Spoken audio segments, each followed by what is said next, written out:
नमस्कार, आपको तथा आपके परिवार को मकर संक्रांति की हार्दिक शुभकामनाएं। मकर संक्रांति जिसे उत्तरायण के नाम से भी जाना जाता है, क्योंकि इस दिन सूर्य दक्षिण दिशा से उत्तर दिशा की ओर उगना प्रारंभ होता है और इसी को हमारे उत्तराखंड में विशेषकर कुमाऊं क्षेत्र में घुघुतिया पर्व के नाम से जाना जाता है।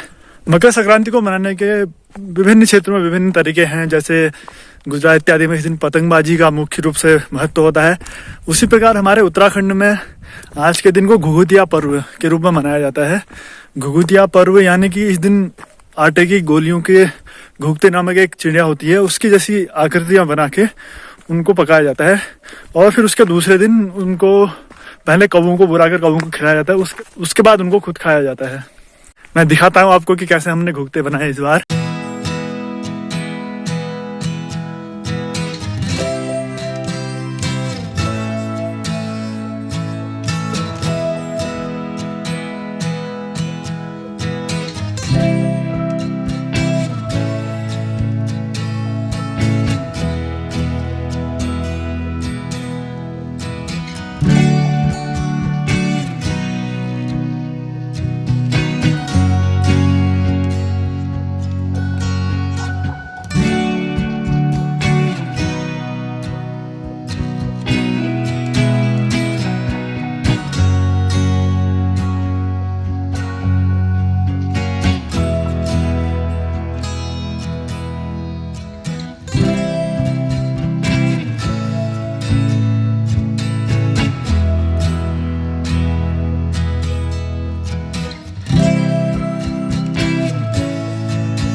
त्योहार के बारे में कहा जाता है कि ये उत्तराखंड में बहुत प्राचीन समय से मनाया जाता है। जिस प्रकार दक्षिणायन होने के बाद सूर्य की रोशनी कम हो जाती है, धीमी पड़ जाती है, लेकिन फिर वो आज के दिन के बाद जब से उत्तरायण होती है तो वो एक नई ऊर्जा धीरे धीरे उसका प्रकाश बढ़ते रहता है। उसी प्रकार इस दिन को भी एक नई शक्ति के संचार के रूप में मनाया जाता है। लेकिन घुघुते मनाने के पीछे इसमें बहुत सारे कहानियाँ और किंवदंतियाँ प्रचलित हैं, जिनमें से एक चंद राजा की कहानी बताई जाती है। होने को इसलिए इस पर यकीन करना मुश्किल है क्योंकि शायद चंद राजाओं से पहले से भी ये त्यौहार मनाया जाता गया है। एक सबसे प्रसिद्ध कहानी जो इस प्रकार की है कि एक बार एक चंद राजाओं में से किसी राजा के एक छोटे राजकुमार थे, तो जब उनकी माँ उनको खाना खिलाती थी तो वो ये कहती थी कि ले बेटा खा ले, नहीं तो ये कौवा खा लेगा, कौवे को दे दूंगी, तो वो घूघूते जैसे बना के कि मतलब बच्चे को डराती थी कि अगर तू नहीं खाएगा तो मैं कौवे को दे दूंगी, और वो कौवे को खिलाती भी थी। तो कौवे में से जो कौवे उनके आसपास रहते थे उनसे एक कौवे को बच्चे से बहुत स्नेह हो गया, वो उस बच्चे को छोड़ता ही नहीं था। तो एक दिन क्या हुआ कि जो राज्य के दुश्मन थे उनने उस बच्चे को अगवा कर लिया और उसको जंगल में ले गए। उस टाइम आसपास कोई था नहीं, मगर वो कौवा वहीं पे था। तो कौवे ने देखा कि उसका जो बालक मित्र है वो संकट में है, तो उसने उनका पीछा करना शुरू कर दिया और वो जंगल में गया।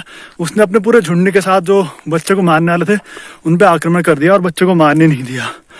और तत्पश्चात उसने क्या किया, जब वो लोग भाग गए वहां से, तो बच्चे के गले से आभूषण निकाल के, कुछ माला वाला निकाल के वो राजमहल ले गया रानी के पास।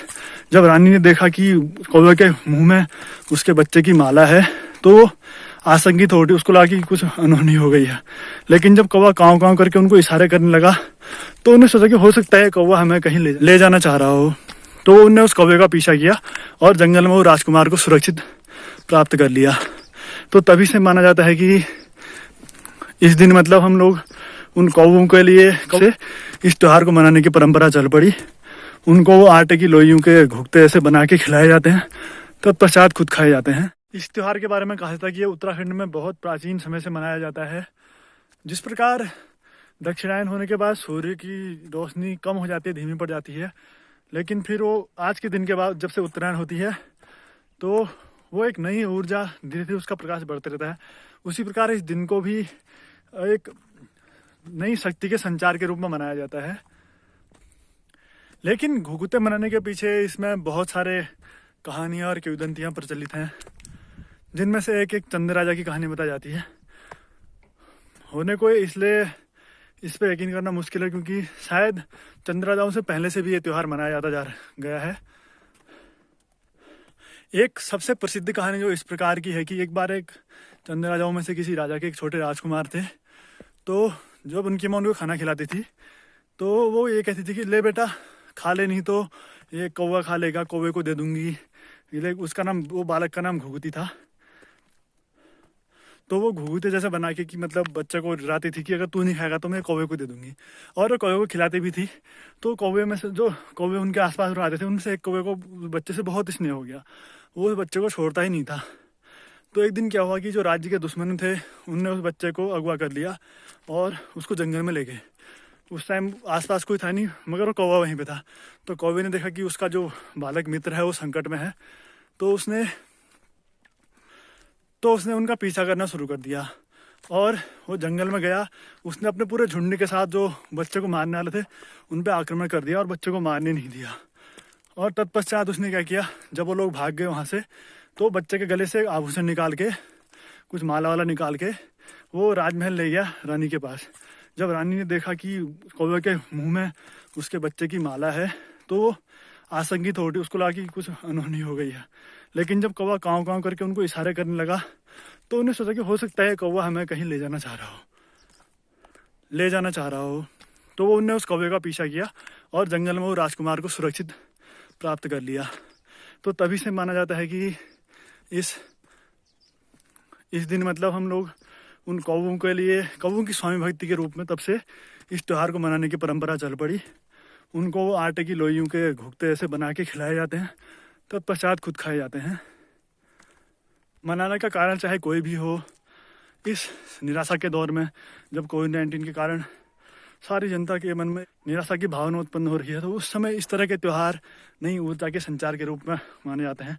आप सभी भी अपने परिवार के साथ त्यौहार को आनंदपूर्वक मनाएं। इसी शुभकामनाओं के साथ आपका धन्यवाद। अगर आपने अभी तक चैनल को सब्सक्राइब नहीं किया तो कृपया सब्सक्राइब कर दीजिए और वीडियो को शेयर भी कीजिए और लाइक करना ना भूलें। धन्यवाद।